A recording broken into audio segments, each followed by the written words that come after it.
Nah, rebusan itu bukan air panas saja. Di dalam rebusan tadi itu saya campur saya pakai temulawak, Mas. Temu ireng atau temulawak. Jadi yang masyarakat sini itu nanemi temulawak dulu nggak laku, temu ireng dulu nggak laku, akhirnya sekarang laku. Kenapa pakai temulawak?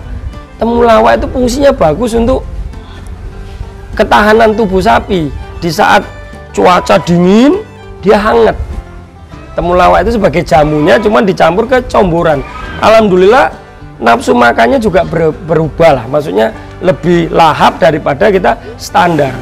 Makanya ya sapi dikasih makan rumput aja ya warak nggak bisa gitu, Mas. Jadi memang harus punya kreasi lah dalam beternak, itu harus punya kreasi dan inovasi lah kita itu.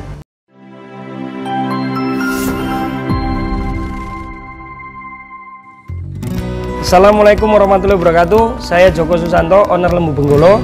Saat ini mungkin setelah saya memperkenalkan kandang saya akan review masalah pakan. Kendala di pakan saya, bertahapnya masalah pakan. Pakan itu awalnya seperti apa, terus sekarang akhirnya seperti apa, saya akan jelaskan itu. Jadi gini, Mas, untuk review pakan saya ya. Pakan saya itu awalnya itu biasa, Mas, konsentrat. Konsentrat yang saya dapat dari temen, mungkin link dari temen antar peternak ya. Nah, begitu saya lihat, saya itu orangnya bermanuver, Mas. Makanya saya disebut teman-teman itu manuver sejati. Jadi saya itu sering berkolaborasi, cari inspirasi, apa sih pakan itu yang bagus, vitaminnya, proteinnya atau apa gitu kan. Akhirnya setelah saya pakai polar standar, pakai konsentrat yang punya temen dia standar. Jadi hidup saya itu seperti ini, Mas. Saya tidak mau ngintil, saya ingin jadi kepala. Kalau saya ngikutin konsentrat yang udah ada, berarti saya ngintil. Jadi peternakan modern yang saya ciptakan itu kesannya itu standar-standar aja. Jadi di saat saya berpikir, oh iya, saya berpikir terus. Makanya kalau kita mau maju ya harus berpikir. Kalau nggak berpikir ya angel, hanya ngikutin. Jadi intinya cuma ngekor, nggak mau jadi kepala. Pertama konsentrat standar, kedua saya eksperimen lagi pakai konsentrat teman lagi, tapi saya campur dengan kedelai, saya campur dengan jagung gilingan. Makanya mesin-mesin saya kan lumayan banyak itu, tapi malah nggak jadi, Mas. Jadi malah kacau. Nah, akhirnya saya ngobrol sama temen, ada namanya Mas Anam, dia itu penyuplai pakan. Jadi di pakannya itu saya cari kira-kira yang standar pakan yang bisa campurkan, dan saya kolaborasikan dengan penghasilan masyarakat di sini. Contohnya singkong, jagung, terus apalagi ya, ada beberapa lah. Nah, untuk pakanan yang standar saya memang pakai polar, bungkil kopra dan kedelai.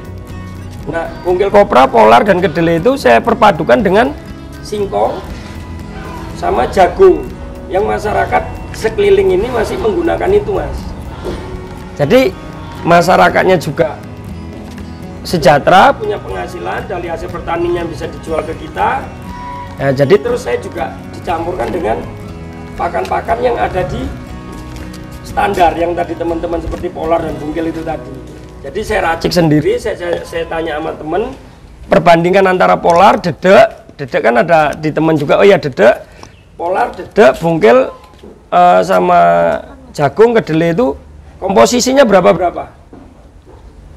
Saya lihat sapinya lagi, kalau sapinya itu udah di atas 1 ton up, protein saya kurangin. Jadi bisa kita atur sendiri, hanya kita tinggal ngeraciknya seperti apa. Jadi untuk pakan saya ngeracik sendiri, Mas. Nah, untuk komposisi pakan itu gini, polar, dedek, bungkil, jagung, kedelai itu saya jadiin satu, seperti konsentrat jadinya kan. Nah, setelah jadi konsentrat, nanti pada waktu mau dibikin comboran itu saya giling, saya campur ampas tahu. Saya campur ampas tahu sama singkong tapi nggak dicacah. Singkong itu saya rendam air dulu, saya bersihkan kadar tanahnya. Jadi mengurangi kadar tanahnya itu saya buang, saya sikatin, saya giling, halus saya campurkan ke konsentrat yang saya racik racik sendiri tadi. Saya racik sendiri, terus saya campur sama ampas tahu, saya campur sama singkong, nanti digiling ke molen. Air pertama itu saya rebus. Nah, rebusan itu bukan air panas saja. Di dalam rebusan tadi itu saya campur saya pakai temulawak, Mas. Temu ireng atau temulawak.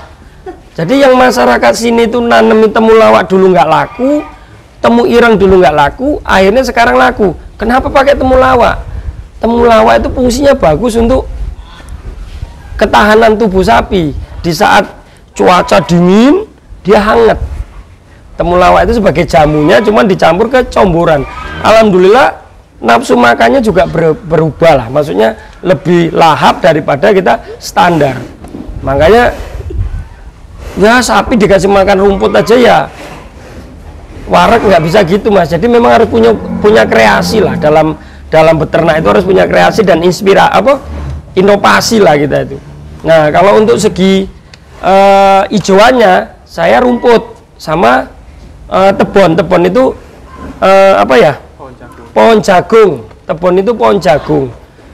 Dari mana saya dapat? Dari petani. Jadi mereka nanemi rumput, menanemi jagung, nanti hasilnya itu dijual ke kita, Mas. Jadi nambah kesejahteraan masyarakat lagi. Jadi 1 kilo pohon jagung, ada jagungnya itu Rp700. Kalau rumputnya itu Rp500. Dan alhamdulillah tadi mungkin ada di kontennya pertama, season pertama itu ada wawancara dengan petani rumput. 1 minggu sekali panen dia bisa dapat 10 juta. Alhamdulillah itu fix, Mas. Dan tadi mungkin udah ada wawancara langsung, jadi bukan kita karang-karang. Dengan sapi 80 ekor ini saya ngabisin apa? Bentar. Kurang sedikit ya. Ngabisin itu kan mateni sih. Men, pateni sih 5 menit. 5 menit.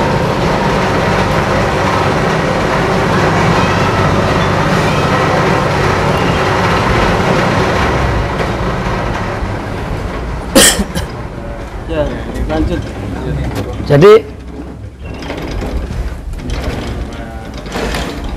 Jadi apa ya tadi sampai mana, Mas ya? Sampai apa petani yang menjual 10 juta. Nah, jadi wawancara. Ya sudah sempat wawancara itu dia fix, dia memang dapat 10 juta, 2 juta setiap sekali panen tuh lumayan lah. Nah, dulu kesulitan saya untuk mensosialisasikan itu juga sulit, Mas. Sulitnya di mana? Karena di sini tuh karakter mereka, mindset mereka itu ngekor. Jadi belum ada kelihatan hasil, mereka tidak mau ngikut. Saya bingung juga gimana caranya memacu mereka supaya mau nanam rumput. Jadi saya bilang sama anak kandang satu, siapa yang punya kebun rumput di sini? Si A. Ya itu tadi berpikir, si A saya datengin, rumputmu mana ini, saya balik 1,5 juta. Si A itu akan cerita ke teman-teman lain, saya jual rumputnya dapat segini. Yang lain juga akan berpikir, itu jual rumput aja bisa dapat 1,5 juta, 2 juta. Akhirnya ngikut. Nah sekarang saya udah nggak pusing, nggak kekurangan rumput, nggak kekurangan pakan. Mau musim panas, mau musim dingin itu rumput terus stabil. Dan saya memang ya niatnya itu tadi, Mas, kembali lagi. Apa yang saya lakukan saat ini, saya berpatok atau saya berpedoman kepada prinsip hidup saya. Khairunas ampa'um linas, sebaik-baiknya manusia itu bermanfaat buat orang lain. Makanya kalau ditanya dalam berprinsip agama, saya berprinsip dalam agama itu tidak hanya dengan pikir, tidak hanya dengan pikiran, tapi harus dengan hati. Kalau kita berprinsip agama atau berprinsip usaha juga, berprinsip agama lah utama ya, hanya dengan pikiran, yang kita dapat hanya iman, yang kita tahu ya hanya Tuhan. Taunya kita hanya ibadah, apa yang nggak tahu kita hanya Tuhan, kita nggak melihat kanan kiri kita seperti apa. Tapi kalau kita berprinsip agama dengan hati, kita bisa dapat 2 hal, iman dan ihsan. Kita dapat Tuhan, kita dapat rasa itu bisa mengenal sekeliling kita. Mereka ada yang kekurangan makan, ada yang kekurangan pembiayaan kehidupan mereka. Itu tadi kalau kita beragama dengan hati, habluminanas dan habluminallahnya itu ketemu, kita dapat. Tapi kalau kita beragamanya dengan pikiran, habluminallahnya aja yang ketemu, habluminanasnya gimana? Padahal kita hidup dari lahir sampai mati pun kita butuh manusia lainnya, bukan hanya untuk kita sendiri. Tetap semangat, jangan pernah kasih kendor dalam beternak. Ingat, apapun langkahmu, selalu ingat khairuna sampa umlina, sebaik-baiknya manusia, manusia itu bermanfaat buat orang lain. Salam ngarit, salam ternak, sukses peternak Indonesia. Mantap.